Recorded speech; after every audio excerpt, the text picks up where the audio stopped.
Thanks for that. Thank you. My name is Mueller from the Exertion Games Lab.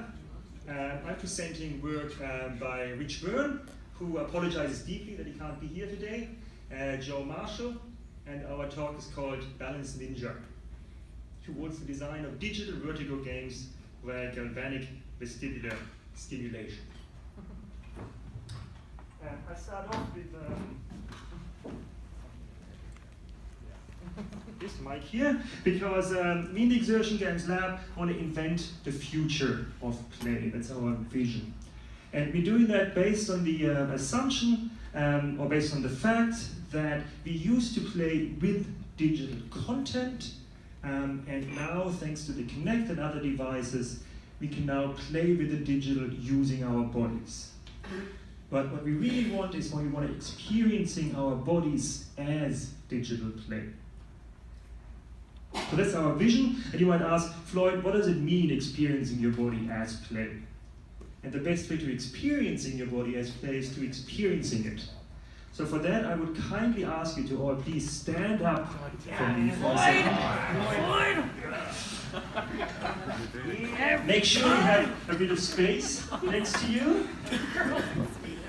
Put your laptop somewhere safe. I want you now to look at me, and then on the word go, I want you to spin around. No. And I want you to do it 6 times, and you can do it 8 times. No deal. All right? So 3, 2, 1, go. 1, 2, do as quickly as possible. 3, 4, 5, 6. Stop. All right? So now you should have experienced your body as play. Very simple, easy escape. Okay, you can sit down. Thank you. So what we are interested in now is trying to understand what the digital can bring to these experiences of the body as play. So let me show you what we did. Vertigo has been described in game design as games that attempt to momentarily destroy the stability perception and inflict a kind of voluptuous panic, or pleasurable panic, upon an otherwise lucid mind. So, for example, Vertigo games could include simply spinning in circles, skiing, racing fast cars, and even rock climbing. With our work, we investigate how we can design digital Vertigo games by taking advantage of the digital technology now available to us. To investigate this, we built Balance Ninja. Balance Ninja is a 2-player balance game where players directly affect the balance of their opposing player. Firstly, players stand on a balance board and move their upper body to the left and to the right, and we measure this lean with a mobile device. Secondly, through using a technology called Galvanic Vestibular Stimulation, or GVS for short, the game directly affects a player's sense of balance. With GVS, a small current of around 1.5 milliamps is applied to electrodes attached behind players' ears. The resultant effect is that the player's sense of balance is affected in the direction of the positive electrode, causing them to lean in that direction. So basically, when one person leans to the right, the GVS of the opposing player triggers in that same direction, which makes the other player lean and attempt to compensate.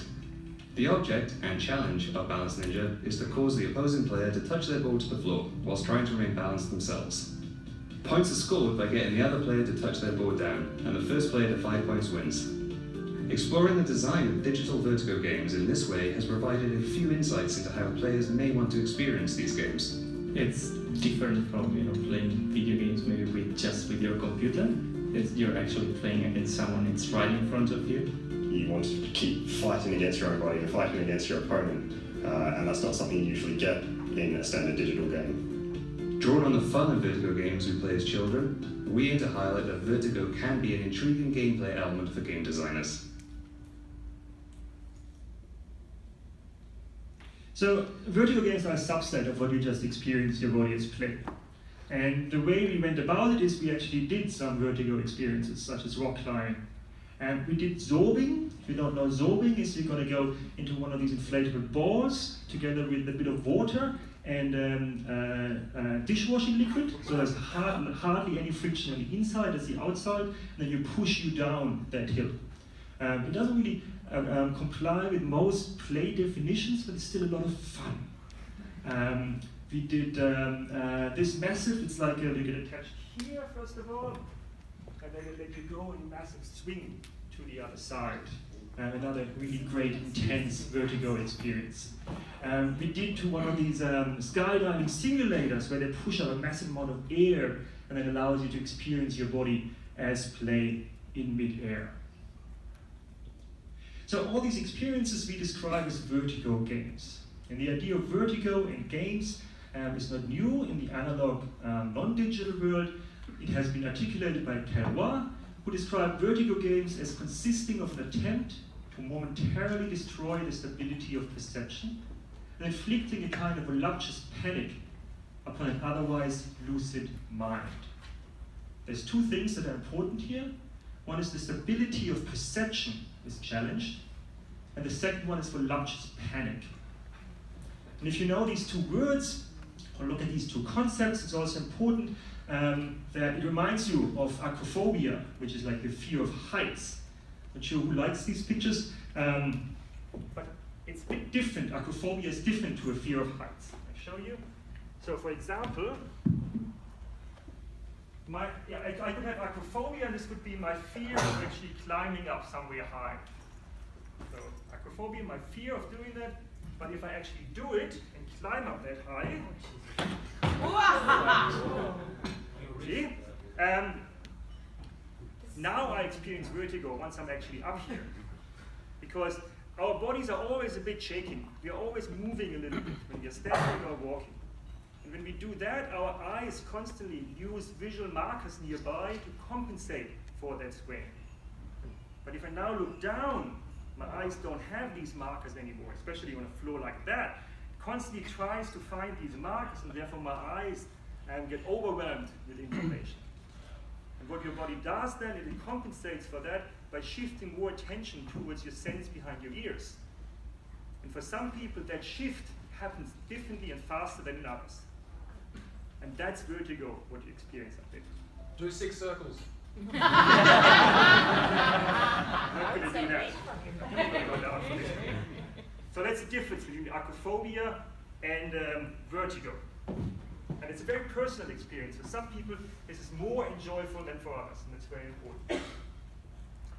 And Hitchcock, you might remember the movie Hitchcock, he showed us that you can actually use technology to facilitate novel vertigo experiences.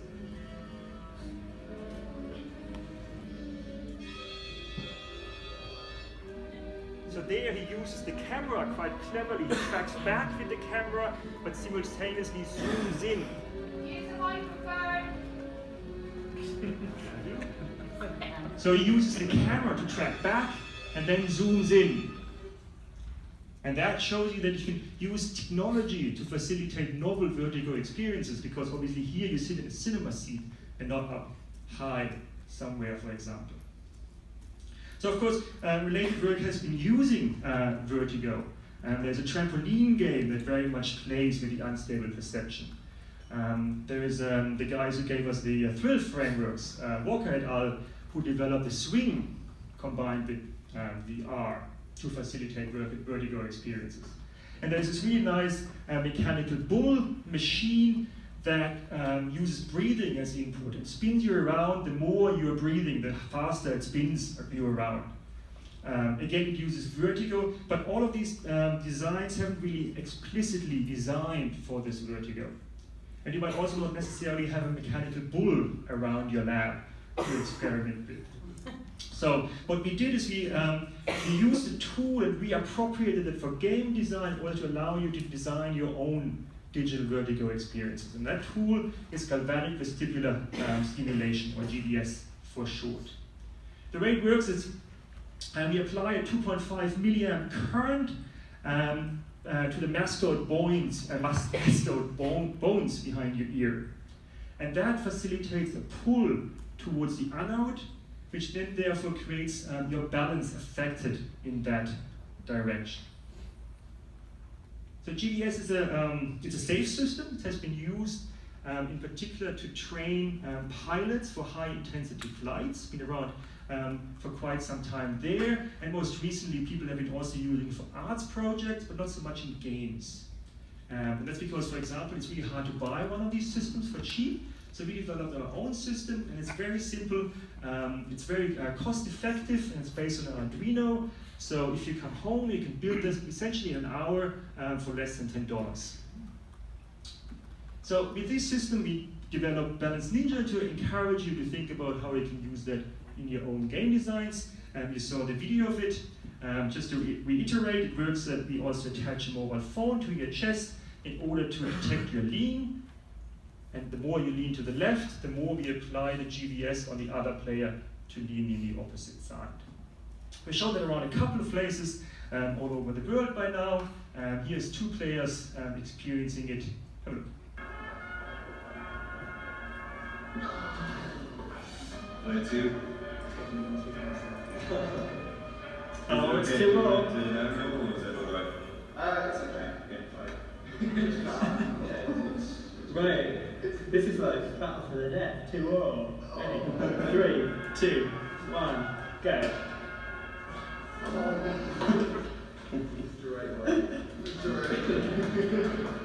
3-1 to player 1. Right, so stand up straight and 3, 2, 1, go. Oh, player 2 off again. 4-2 to player 1. So it's match point. 3, 2, 1, go.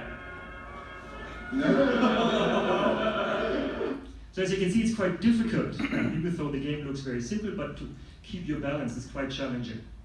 So what have we learned from all this? Well, we gave people a questionnaire first of all. These are kind of some of the findings was they would love to play the game. They contributed to be fun. But what I found interesting is that 40% said that the sensation was uncomfortable, yet they wanted to play it again. So not every game needs to be, it can be uncomfortable, yet people want to play it again and consider it fun. And the other interesting bit for me was that 50% of people said it made them feel out of control of their body. 50% said I was in control of my body, 50% said I was out of control of my body.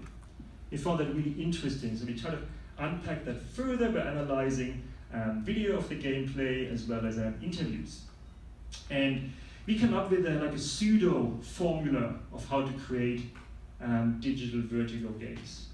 And here's our formula. So first of all, you're trying to allow players to give up some bodily control. And then you combine that with technology altering that bodily control further. And once you have that, you can facilitate the emergence of unstable perception. And then you might remember that from the quote from Carver. But only if that unstable perception creates a voluptuous panic. So you don't want the unstable perception to be too strong that people get sick, but you also don't want it to tame. You want to have that sweet spot. And if that sweet spot is voluptuous panic, then you can facilitate the emergence of a Vertigo experience. Now you might ask, Floyd, how do I create this voluptuous panic? Well, for that we created a couple of design strategies to help you with that. Strategy number 1, there's 3 strategies. Strategy number 1 is designed for players of different abilities. Everybody experiences Vertigo differently. And also your body is different. So you have, if you use GVS, there's always a bit of oil in your skin, and therefore the conductance is different, and therefore you experience the sensation differently. So you need to design for that, you need to calibrate the system, and we recommend to integrate the calibration to the narrative of the game, for example. Strategy number 2 is designed for the invasive nature of digital Vertigo technology that affects the body. And that relates to like the health and safety aspects.